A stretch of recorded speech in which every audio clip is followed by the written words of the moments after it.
Welcome back to Real Phonies, where we take a love for movies and television and combine it with very little knowledge about movies and television. I'm your host, Christian.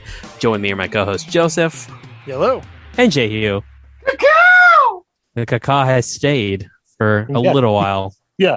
When I talked about changing it, there seemed to be some disappointment in the air, so I rethought it. But I don't know. I'm starting to feel hacky doing cacao every week. It's really just the strongest identity that we have. Fair enough. So I feel like if we lose that, we lose anything that's remotely special about what we do here. That's fair.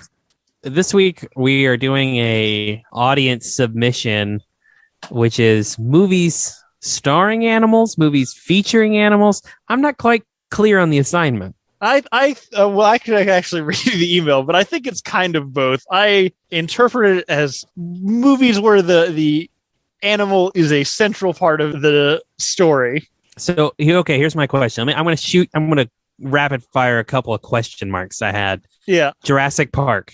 Oh, that's already a tough one. Why would you start with the tough one? Exactly. Here's why I ahead. think that one wouldn't count. None of the animals have like a distinct, unique personality. Okay. What about The Jungle Book? The new one? I mean, yeah, I guess either of them. I was going to, well, definitely not the animated one. I did want to talk about that because I feel like The Lion King and The Jungle Book fall into a weird category where it looks like there are animals in it, but there are not.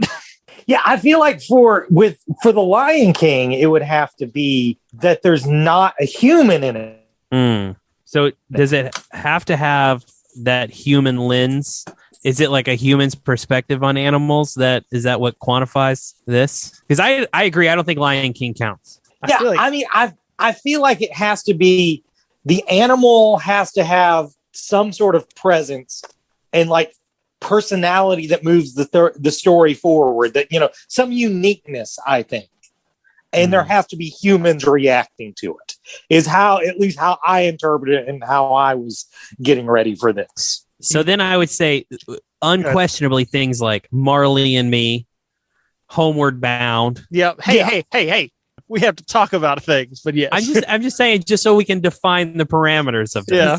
That is interesting because even within those parameters, things like Homeward Bound, there's not that much humans in it. They're tame animals, but they're not. It's not really a human-centric story. What's the difference really between Homeward Bound and, say, The Lion King? I mean, it's just talking animals and their little adventure, but there's real different. Animals. So they're real. I think that's the key. I think there needs to be animal actors, at least for the most part. I have a few exceptions, I think, but I think that's an important quality. So fuck you, Stuart Little. Yeah, fuck you, Stuart Little. I was going to start with, I think probably I had it broken down by animal, just because I thought that was the only way that I could organize it in my brain. But I figured we start with the largest, most common category because it's probably the easiest animal to work with. The dog movie. The dog movies. There's 10 gajillion dog movies. Hey, before we name off a movie, I want to propose we use a different grading system than our usual grading system. Okay. I'm excited to hear it. Okay. If this is a good movie that features an animal, it's That'll Do Pig. Okay. If this is a bad movie featuring an animal, it's Old Yeller Behind the Shed. We're killing that animal. Yeah, we're just taking him behind the shed, and we're tearful. We're not happy about it, but it has to be done. So wait, just out of curiosity, what would Old Yeller be? Old Yeller would be That'll Do Pig. That's what I thought. See, this is going to be one of those things that I think, not necessarily the difference in age between me and you guys, but the difference in age between me, your parents, and my parents. Did they view showing Old Yeller to you as like a part of growing up, as like showing you a responsibility about life? No. It was just on Disney Channel late at night or something. Ironically, though, the media that I consumed treated it that way, so I knew that it's supposed to be that. See, yeah, Odell definitely showed it to me and definitely like explained it to me as like, this is something you're probably going to have to do at some point in your life. You will shoot a dog. Like, and at that point, I was like, man, I don't want to own a pet or a gun or a shed. I want none of those fucking things. Okay, so here's my other question. Follow up. What is Babe? Is Babe That'll Do Pig? Or is it Oh, Babe is definitely That'll Do Pig. I mean, Babe's probably going to win this thing, right? Spoiler alert. Oh, I didn't know we were doing a bracket system, but sure, why not? Yeah. I still didn't see Babe or Babe Pig in the City because I'm a piece of trash. Oh, I don't think I don't remember Babe Pig in the City, but I do remember enjoying Babe. It's got that guy who always plays Bush Senior in it. Right. He does. But yeah, what do you got, Joseph? Dog movies. Oh, well, I think there's a long history of dog movies. I think the most famous old dog movie that I could think of was Lassie. Yeah. Though I don't think I've ever actually seen. See, here's the thing that I realized in research. I know a lot about a lot of these movies, but I don't think I've ever seen a movie with an animal in it. That's because this is not a good genre of movie. Well, the thing is about judging Lassie is I think there's around 700 Lassie movies and like 2 or 3 TV series. So really, you're judging more of a concept than really a piece of art. I thought you were going to say there are 700 Lassie movies and also 700 Lassies. I mean, there is like 700 Lassies. They shot them immediately after the movie was filmed. A friend of mine claims that she has a dog that's a descendant of Lassie. And yeah, it has nothing to do with this. I just think that's a really dumb thing to lie about. Yeah, that's definitely a lie. That seems really suspicious. You know what? I want to believe. All right, Mulder. So just out of curiosity, Hurt, since I don't know if Christian, have you seen Old Yeller? I've seen Old Yeller. Okay, yeah. I have never actually seen it. I just know it from the tropes. Is it actually a good movie besides the sad dog bit? Yeah, Man, I think it's a good movie. Yeah, it's a good movie when you're like 7. I don't think I'd watch it now, but definitely that. But as a kid, I was fucking enthralled. It's something I certainly have no interest ever watching again. But I remember there's a part where he like almost gets attacked by like a mountain lion or something. I may be making this up. And Yeller stands up and fights it, and like it's an emotional moment. And of course, the ending is pretty gut wrenching. I don't know if it's as gut wrenching as what's the one where the dog dies and the other dog is sad. Do you guys know what I'm talking about? No. Futurama? Oh gosh, keep going. Well, I'm sad Ian couldn't make it to this episode because he had some interesting picks for this whole genre, but I believe he didn't really want to talk about dog movies because his suspicion was that all dog movies are sad. Where the Red Fern Grows. You guys never saw that? Oh, or no, read I that? totally saw Where the Red Fern Grows. Yes. Way sadder, in my opinion. Yeah, no, that is true. That's like Old Yeller is sad for a 7-year-old. That shit's like real life sad. Yeah, no, all dog movies are sad. Even the bad ones are sad. Marley and Me is a dumb fucking movie, but it is still somehow sad. Right. You saw exactly where I was leading you. Like a dog to water. Yeah, the first like just movie about a dog, like a boy and his dog that I remember ever seeing was Shiloh, and I think that was like, I don't know if that was a real movie or a Disney Channel movie. I know there's a movie where it's a boy and his dog, and then at some point at the end of the movie, there's a clown that says that dog was his and tries to reclaim the dog, and they put the dog in between the boy and the clown, and the dog has to pick which one is going to be its master. I don't know what fucking movie that is. One of the dog movies, I'm going to bring up a clown as a plot point. But go ahead. I don't know what movie that is. If somebody listened to this, like that strikes a chord with them, please let me know. But I couldn't find it. What's your clown movie? Well, I mean, the dog movie I was going to bring up is, I think, one of the great cinematic achievements of all time, which is Air Bud. Oh, great movie. The first one is legitimately fun. The first one is legitimately a fun movie. It is funny that they've somehow made like 700 of more. He's played like every sport. He's went to fucking space. I mean, the only sport he hasn't done is MMA, and I think that's just Michael Vick's fault. God. You thought of that joke 2 weeks ago. You've been holding on to it. When I said I had 2 jokes for this, that was one of them. But yeah, if you look at its fucking It's fucking Wikipedia. The first sentence is Norm Smiley, an alcoholic clown, and his golden retriever. So, I don't know what there is with clowns and dog movies, but a clown also plays a part in Air Bud. Maybe Air Bud was the one I was thinking of. I've mixed up all dog movies in my head. Well, and in your defense, golden retriever #1 in dog breed for sure. in dog movie. I like the fact that there's like a canonical reason in the first Air Bud why he's like can do stuff. Right. And after that, he's just like, oh, it's cute. Fuck it. Yeah. My kids have been watching one of the Air Bud sequels on Disney Plus, and it's like Air Bud's puppies are superheroes. They've been given powers by an alien. And it is literally the same production quality as Lamageddon. Like it is right there. It's pretty entertaining. Right on. We could sit here and talk about dog movies all day, but I'm curious to hear other animal categories that you have. Well, are there cat movies? I want to transition into this because there aren't that many cat movies because I didn't think so. Cats are notoriously hard to work with. But one of the ones that you brought up is one of the only animal movies I remember, which is Homeward Bound, which is the two dogs and the cat. I think the family moves and they just travel across the country to like, I can't remember. Were they like they fall out of a truck or something? What's the deal? Sounds reasonable. Yeah, sure. Because I don't think that like narratively they would have been like the family just left them because they didn't want to take them with them. I suspect it was probably something like, oh, they meant to take them with them, but something happened along the way. Right.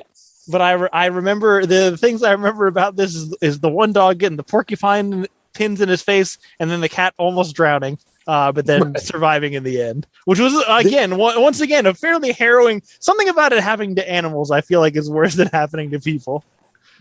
I don't remember a thing about the plot of this movie except for that cat almost drowning, which is upsetting.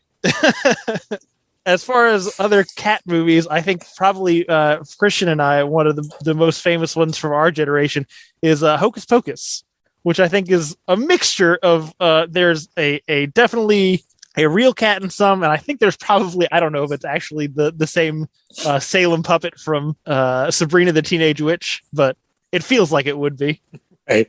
But I know that's a very famous one. Again, we've talked about it I don't actually know if we talked about it on the show. Jason Marsden, voice actor, is Max Goofy's son in the Goofy movies, but he voices Simba's son in the Lion King sequel, and he also voices Thackery Binx from Hocus Pocus, both of which were important sexual awakening characters for a lot of women of our generation. So I don't really know what that's about, but I thought it was worth noting. Which movie has a cat in it named Binx? That's this one. Oh, that's it. Okay, yeah, because like every goth girl of a certain age has had a black cat named Binx. 100%. Yeah. Thackery So Binx. here's a controversial opinion. I've never seen this movie, which is hard to believe with a person of my generation. But, It is. yeah. I mean, look, it's good. I don't know what to tell you. It's pretty fun. Watch it on Halloween. It's probably better than most Halloween movies. Have we done Halloween movies? We've done scary movies. We haven't done Halloween-centric movies. This and Halloween Town. That's what we're going to do this year. Yeah, I did rewatch Halloween Town. It's okay. You did? Yeah. I did it for that episode that disappeared into the ether that you and I did. Oh, good times. Good times. All right, so those are cat. Oh, we have more cat movies. I'll do quickly. Inside Llewyn Davis, just because the cat is a pretty important part of the plot, right? Which Hurt needs to see because it's very much up his alley. Yeah, I wanted to bring up Roar, that 80s movie that was filmed with real lions where like everybody got mauled. Oh, yeah. Because I don't know who thought that was going to be a good idea. That's one of the best stories. Actually, so on the note of production stories, the tiger from The Interview with Seth Rogen, if you haven't seen Seth Rogen talk about working with the tiger on set, it's one of my favorite like talk show stories. Right on. That's what's his name, Graham Norton. The only other one that I looked up and then I was surprised. Did you guys know Milo and Otis is a Japanese movie? I didn't know that. Didn't know. Had no clue. Yeah, it is. Apparently, it was released, with a English narration. But I mean, like the original name was Milo and Otis, and it's Japanese. I don't really know why they decided to go with those names, but hey, Little fun fact there for you. Mm-hmm. Well, one recent one I wanted to bring up, although now thinking about it, I don't know if the cat was real. Keanu. Surely some of it was real. I don't know if the talking bit was real. Yeah, that's what I think. I think it was a mixture of a cute cat and a CGI'd cute cat. It's getting harder to tell these days. Right. But I mean, that's a fun movie. I don't, it's one of those movies that the trailer had hyped it up so much in my head that when I saw it, it was kind of a disappointment. But I mean, judged objectively, it's a fun action comedy with a cat in it. Those sounds like perfect J. Hugh words right there. Right. That's true. That's basically catnip for Jehu. I see what you did there. There's joke 3 right there. I don't know what the second one is. All right, podcast over. We did it. Yeah. All right. One of the other main categories of animals that are in movies, probably second only to dogs, is monkeys. There are a lot of monkeys in movies. Right. And like a third of them are played by Andy Serkis. I think two of the most famous ones, King Kong and Caesar from Planet of the Apes, are not real, but look real because of modern technology. Right. But there are still a lot of movies that have real monkeys, which is apparently a pretty dark trade. Monkey actors. Right. Apparently they're only like good for a few years. And then they start beating the shit out of people. Yeah, then they get very like aggressive and not good to work with. And so then there's just like this whole industry. I don't know if it's industry, but there's a whole collection of, it's like child actors who go crazy in their adulthood, except we can just lock them in cages. Right. It's real fucking dark. Anyway, so fun monkey movies. One of the ones it's a similar vein, but there's a whole series of monkey movies called Most Valuable Primate, where the monkey just does a bunch of sports. It's essentially Air Bud with monkeys. Right. Have you seen any of these, Hurt?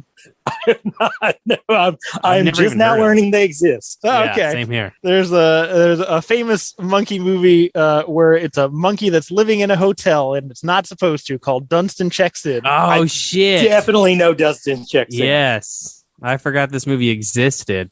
Thanks, I guess. I think like Jason Alexander's in it. I don't know anything else about it. It sounds like a movie. The main thing Jason to know about is Jason Alexander. The problem with the monkey movies for me is I don't like monkeys. They freak me out. So I've certainly, for all the non-animal movies I haven't seen, I'm definitely not going to seek out monkey movies. But the ones I wanted to mention are Pirates of the Caribbean with the little capuchin monkey that is a pretty good actor. Yeah. Right. Is that the same capuchin for Night at the Museum? I don't know. And then one that falls into a generally bigger category of movies with a lot of animals in them, both Ace Ventura, Pet Detective, and Ace Ventura, When Nature Calls. I have no idea how many of those. I mean, it seems like there's a lot of real animals in that. Yeah. A couple I wanted to mention in the monkey genre. Both of these, I think my age is going to separate me from you guys on these. First of all, the Clint Eastwood R-rated action comedies, Any Which Way But Loose and Any Which Way You Can. Have either of you all seen either of these movies? Never seen them, heard of them, though. There's really no need to. It's Clint Eastwood is a bare knuckle boxer, and he has a pet chimpanzee, and he's being pursued by some comedically evil bikers. And that's literally all you need to know. And when I was like 8, it meant watching like an edited version of it on TBS. I thought that shit was fucking hilarious. I can still remember the theme music exactly that the bikers had. It's as iconic to me as the fucking Star Wars theme, but I have no idea if these movies are good by any sort of real standards. I mean, it sounds good when you pitch it like that. Right. The other one is King Kong 1978. That one's my King Kong. I know, the original's supposed to be the great one. The new one's the long one, but I really love the Jeff Bridges one. And in my own headcanon, that character is Jeff Lebowski. Interesting. My theory on this is where does the dude get his money? He doesn't really have a job, but he can afford that apartment, which even though it isn't great, it's still in fucking LA. It's expensive. I think he got a settlement and a new identity after what he went through with the giant monkey. That's my own fan theory. I like it. That has nothing to do with the animal. Although I guess there is a marmot in the Big Lebowski, so there is a tie together.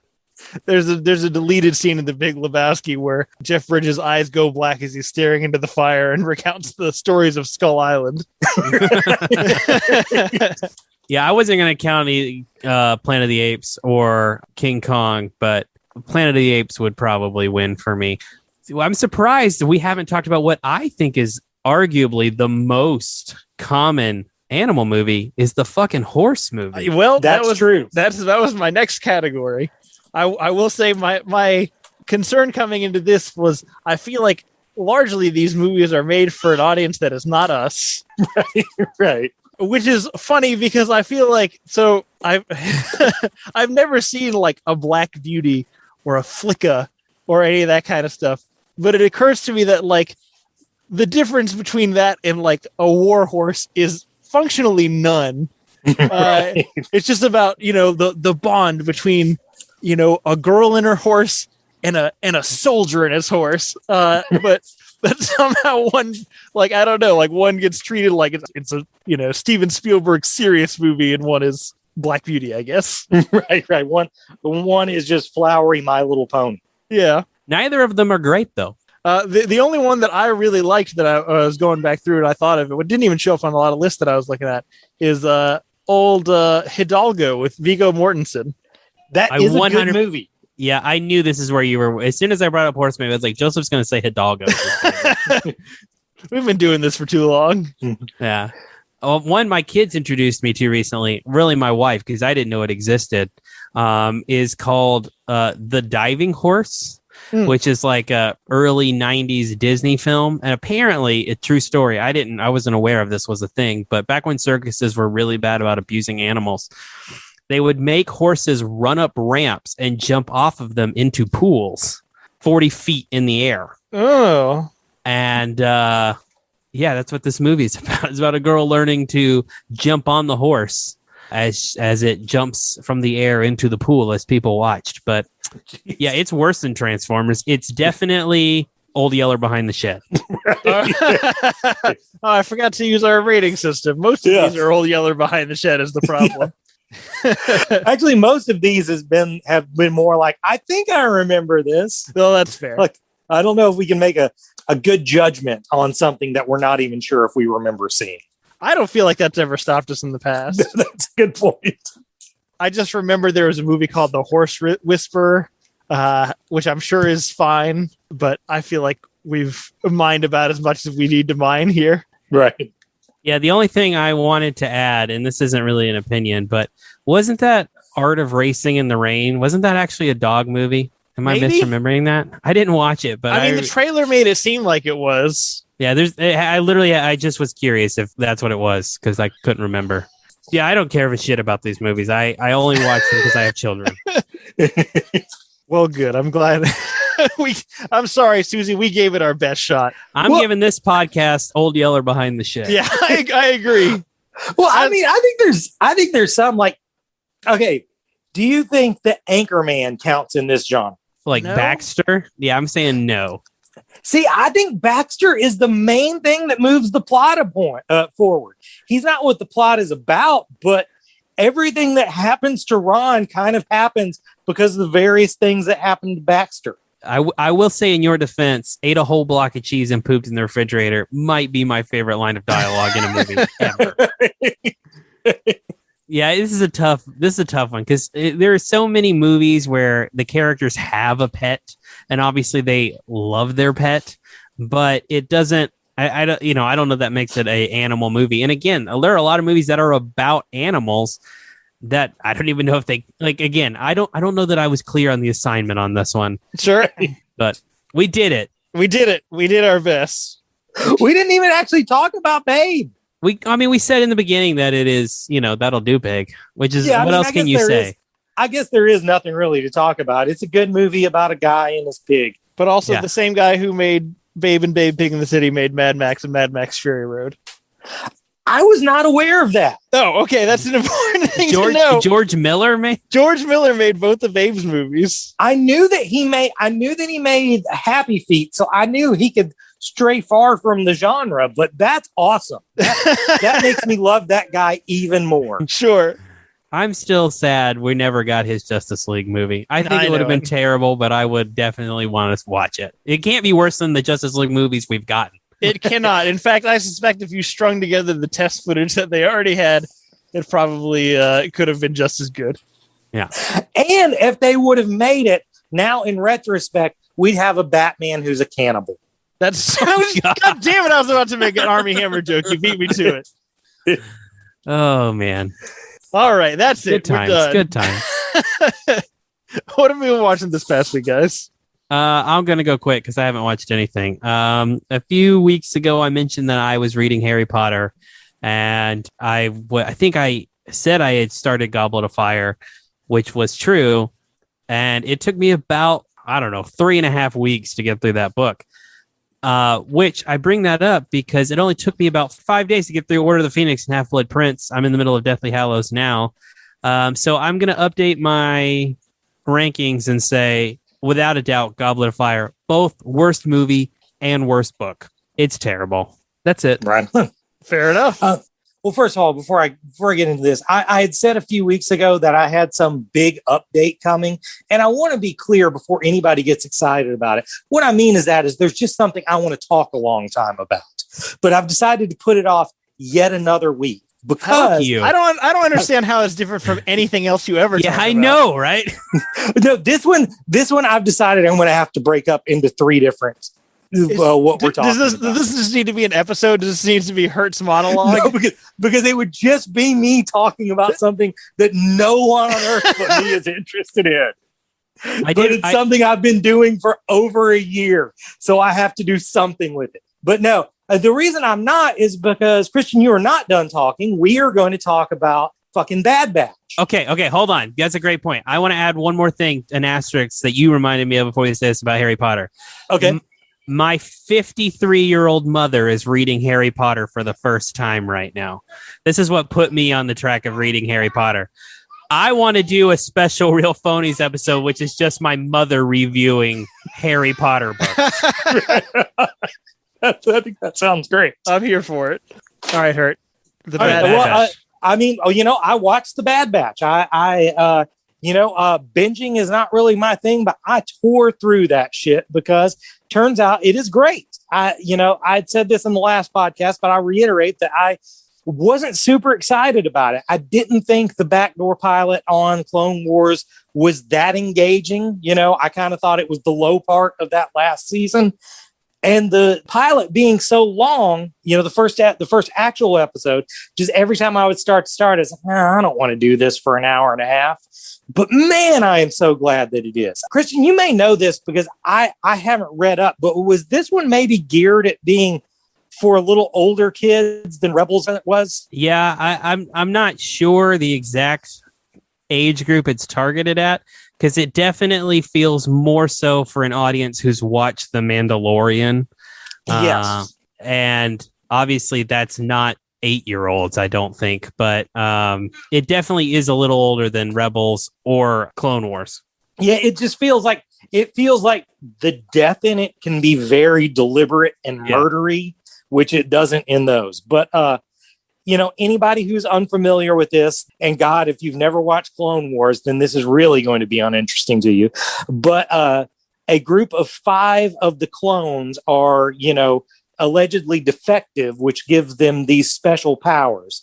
And this follows them after the Execute Order 66 scene. And first of all, man, that intro is just great. The part where they're with the 2 Jedis when the Order 66 happened, that's some fucking great Star Wars shit. I'm more and more just getting to the point where I was like, can we just do just animated Star Wars? Because it's better than anything else. Yeah, it really, to that point, what's so great about it is that conceptually, when the Bad Batch was announced, like you, I wasn't excited by the backdoor pilot in the last season of Clone Wars, but pretty much episode 1. And again, that opening is great, and the Bad Batch as a series is a really good bridge between Clone Wars and Rebels. There's obviously elements of both in it. But what I really, really like about this show is that it asks really interesting questions, which are like, for example, you had this army made up of these clones to fight these separatists, but these separatists probably also would hate the Empire. So they should be allies now. And how does that work out? And that's a question this show asks. And it makes for a really interesting couple of episodes, like the Bad Batch having to help separatist senators. And it does that a few times. I mean, how would they handle the transition from clones to regular troopers? And why would they do that? It revolves around concepts, I feel like, more than just plot. And those concepts are really, really interesting. Totally agree. And I totally agree. The thing where these guys are trying to figure out their place in the world, where they know they're no longer behind what their former, masters did, but what do they do next? And also just something it gets into that Star Wars, it's kind of always been there, but this is the first time it really sort of addresses it, is when you're dealing with a clone, when you're dealing with a drone, how much of their good or bad behavior is really their choice. Yeah. There's a point in one of the later episodes where a droid saves one of the main characters. And, it just matter of factly says that, the main prerogative of my programming is to protect you. Like, it wasn't really an emotional connection. It was just what it had to do. And, Star Wars droids have always been portrayed as a little more cuddly than that. So I thought that was a sort of cool, dark, different take. Yeah, well, the thing I wanted to talk to you about specifically, and I'm going to issue a spoiler warning, and then I'm going to apologize to Joseph. He can either stop listening or he can just suck it up. So number one, the destruction of Camino is a fucking incredible scene. Dude, that fucking like episode where all the action happens on the first episode, and then the second episode is just these guys in this really fucking tense, harrowing situation, just trying to get out of it. That was fucking heavy for an animated show.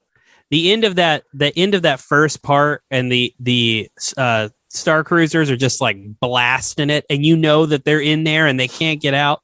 I thought it was fantastic. Visually, it was great. And it's real heavy. It's gut wrenching. But the thing I wanted to talk to you about, so this is where I think it's all going. I think this show has more to do with The Mandalorian and with Ahsoka than we know. So if you guys remember way back when we did season 1 of Mandalorian, I pointed out that the guy who was trying to get Baby Yoda, not Werner Herzog, the other guy, was wearing a Camino logo on his outfit. And at the end of season 1 of Bad Batch, they take Nala Se, who was the Kaminoan who was responsible for making the clones, to some sort of fortress. Now, this is where it kind of gets theory, and I don't know if you picked up on this, but in Heir to the Empire, there is a mountain fortress that is protected by an evil Jedi named, I always get it wrong, Sabayoth, or I don't know how to say it. I was waiting for you to pronounce it first. We'll go with Sabayoth. Okay, good. Which is a giant mountain fortress protected by this evil Jedi guy that is supposedly the vault of the Emperor. Turns out that is all like a cloning chamber, and they're trying to clone the Emperor, blah, blah, blah. I think that's exactly what's fucking happening in this show. And I think Sabayoth is going to be the villain of the Ahsoka show. They didn't confirm that was Planet Wayland, which is where it all happens in Heir to the Empire. Right. But they did after the show. I guess nobody got it at the time, but in an interview like 3 days later, the executive producer was like, no, 100%, that's Planet Wayland that you see in that last shot. First of all, I had not even thought of the idea of it being the villain for Ahsoka, but everything else, I really want that it's going to be the return of that character. They've reintroduced Grand Admiral Thrawn from the Heir to the Empire books, of course, and there's always talk of trying to find a way to fit Mara Jade in. But this is the character I've always wanted, because I always thought the idea of a dark Jedi that was crazy was a pretty scary thing. And first of all, if it debuts in this, I think it would fit in really well in this. But being a villain for Ahsoka, I think that makes perfect sense. That's how you give her a dark Jedi villain. Yeah. I like that a lot. I definitely feel like this show is doing a lot of heavy lifting. And like Mandalorian somewhat, and probably Ahsoka will do this as well as heavy lifting to kind of retcon how we view the sequel trilogy. Right. But this is doing a lot of setup for that. Well, this that first episode of this is the first thing I've saw where Disney retconned themselves, because they already did, Kanan's origin in a comic on, after the Disney buyout. So it was in canon in a Marvel comic. And it's not wildly different, but the Bad Batch wasn't there, so it basically shows that Disney isn't afraid to maybe retcon themselves together. Now, if you're out there getting super excited, this is finally means that Catherine Kennedy is getting fired or whatever your wet dream is. I don't think it's going to be that. I'm just saying that, Disney probably isn't afraid to fine tune some of this shit to make it look a little better. Yeah, I agree. I think they're going to change the context of a lot of things. So maybe stuff behind the scenes is going to change the way it's presented in the sequel trilogy. Right. I agree totally. But yeah, Bad Batch, better than Transformers. If you guys out there haven't watched it. Also, I don't think, even though it's a good bridge between the other two series, I don't think you really need to watch them. I think it stands pretty well on its own. You guys make a hard sell for it. I also was not a big fan of the backdoor pilot, and so I've been putting it off because it just hasn't really excited me. But everything you talk about, it sounds really cool. I mean, you should really watch that first episode. It's good shit. It is good shit. One other thing I wanted to talk about briefly, and what made me want to talk about it is because Joseph currently has men workers at his house. I recently also had men workers at my house, and I wanted to watch while they were going through the house, instead of stuff I watch like soap operas and videos about Pokemon, something manly so they wouldn't, think I was a schmuck and try to overcharge me. So I started watching a show called Mr. In Between. Are either of you all aware of this show? I've never even heard of it.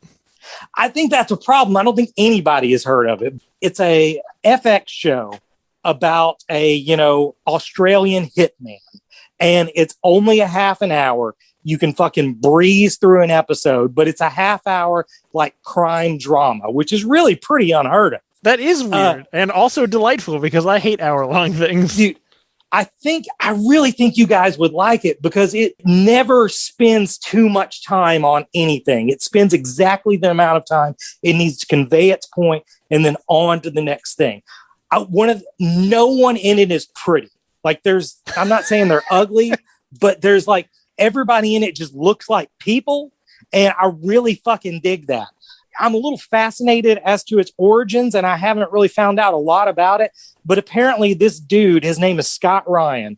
He made like a mockumentary found footage movie in like 2004 or something about this hitman, and then did nothing for like 12 years and then did this series about it. It's the same character. I haven't seen the original movie, but the original movie is called like The Magician or something. But yeah, man, it's just really good. He's like a divorced father, and that sounds like maybe a sitcom premise of he's a hitman and a divorced father. But the shit with him and his daughter is just really cool, and it is a funny show. It's not a comedy, but there's some great humor in it. He has great scuzzy friends, and I just really this is one I'm saying right now, you guys, this isn't just a Jehu thing. You guys should try this one out.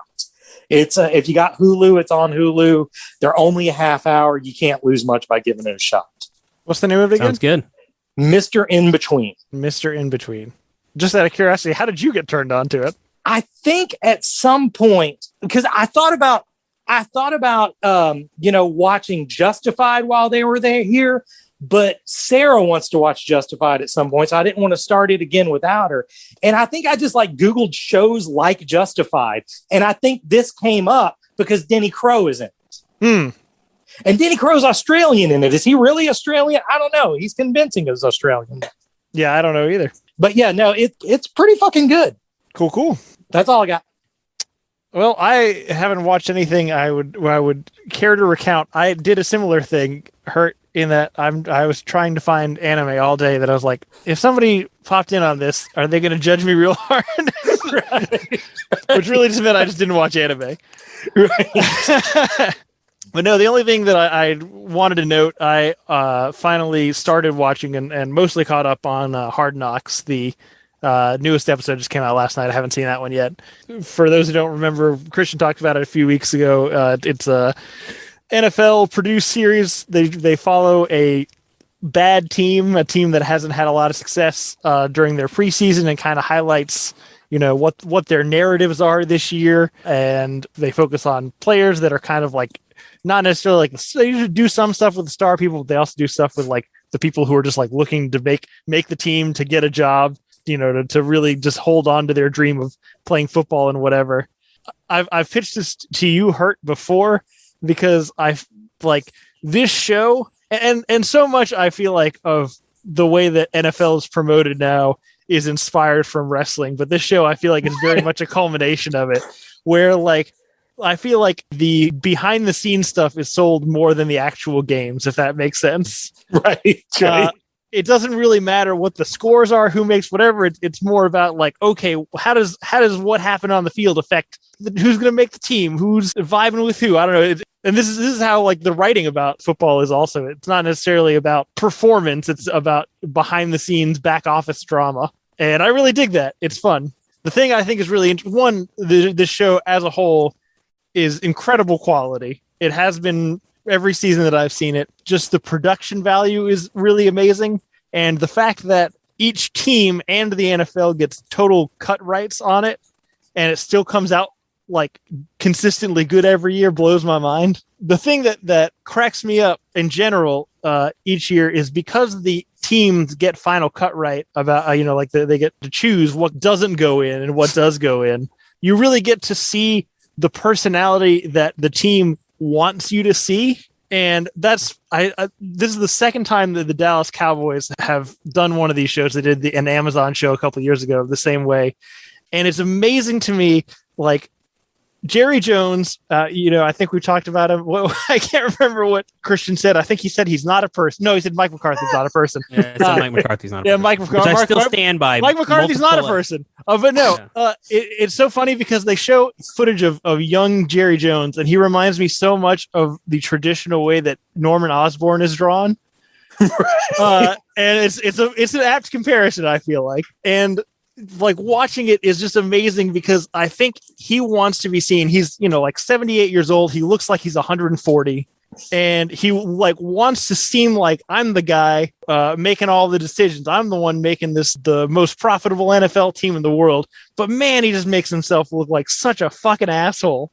And it's amazing. Like, it's just amazing to me that somebody who gets the ability to make these choices about what goes in and what goes out, like just, I mean, I can see how he reads things that he thinks like make him seem like cool and powerful, just make him look like a huge douche. It's phenomenal. It's really my favorite part of this season. I hate Jerry Jones and I love hating Jerry Jones. What's been really mind-boggling to me about this series, but again, going back to just Mike McCarthy in general, is he just seems so much like what a kid thinks an NFL coach should be. What I mean by that is like, he's before, it's the day before they travel for a preseason game, and he's like, we got to go out there and fucking compete, men. It's about fucking competing, men. We are men competing on a fucking battlefield, men. And you're like, you didn't say anything, guy. You just said men compete and fuck about 100 times. And I got nothing out of it. There's no like, well, their defense, they like to run a lot of man, so we're going to try to exploit that. It's just about competing as men and fucking competing as men. And it's just, it's mind-boggling to me that they thought, this guy's a good leader. I know he's a leader of men. Well, I mean, that's the key thing to dig back in about a coach for Jerry Jones, because Jerry Jones just wants to run everything. So he just really wants a coach that will do what Jerry Jones tells him to do.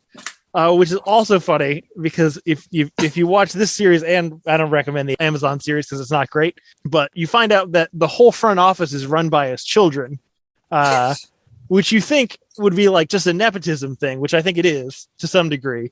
like, okay, I'm rich, I am powerful, I'm going to give my children rich and powerful jobs. But it's 100% just a control thing, because every time he talks to them, they don't respond to him as like professional people that have jobs. They respond to him like, okay, daddy, yes, daddy. It's horrific to watch, but I still recommend it. This sounds really interesting. Yeah. Actually, let me check this out. But I wouldn't, but yeah. Yeah, this is not the best season. The biggest problem with this show is that you can't go back and rewatch old seasons of it, because there are really, really good seasons. Right. I would pitch you on. But I mean, you can, if you want to hate Jerry Jones as much as I hate Jerry Jones, sure, go for it.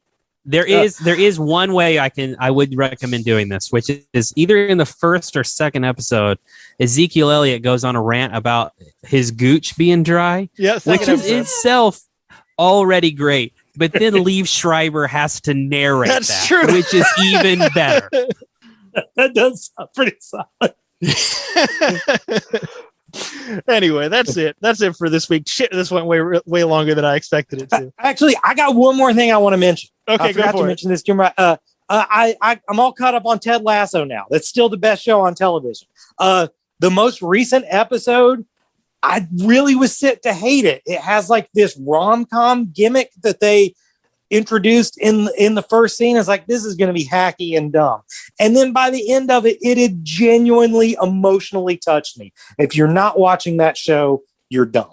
That's all. Yeah, it's so great. And what's great to me about this season of Ted Lasso is there's been a couple of times where, not that I've disliked Ted, I just have disliked decisions he's made. And yet I felt guilty about it later on. I was like, nope, you were wrong. Ted was right. You fucking idiot. Right. One day I'll get my 30-day trial and do it. It's worth it. It's so great. I know it. All right. Well, that's it for this week. I think next week we're probably doing Shang or Shang-Chi. I can confirm that it is pronounced Shang in the film. In the film. But okay. Shang-Chi in the film. I sounded more racist than I meant to there. Shang-Chi. But thanks everybody for listening. I know we missed some animal movies. I know there are ones that you really love in your heart that were formative movies for you that we just fucking rolled over or didn't even mention. So if that happens, let us know. realphonies@gmail.com. You can also follow us on Facebook, Twitter at realphonies, on Instagram at real_phonies. Thanks Zach Evans for art and Brian Velasquez for our theme. We'll see you guys later. Later.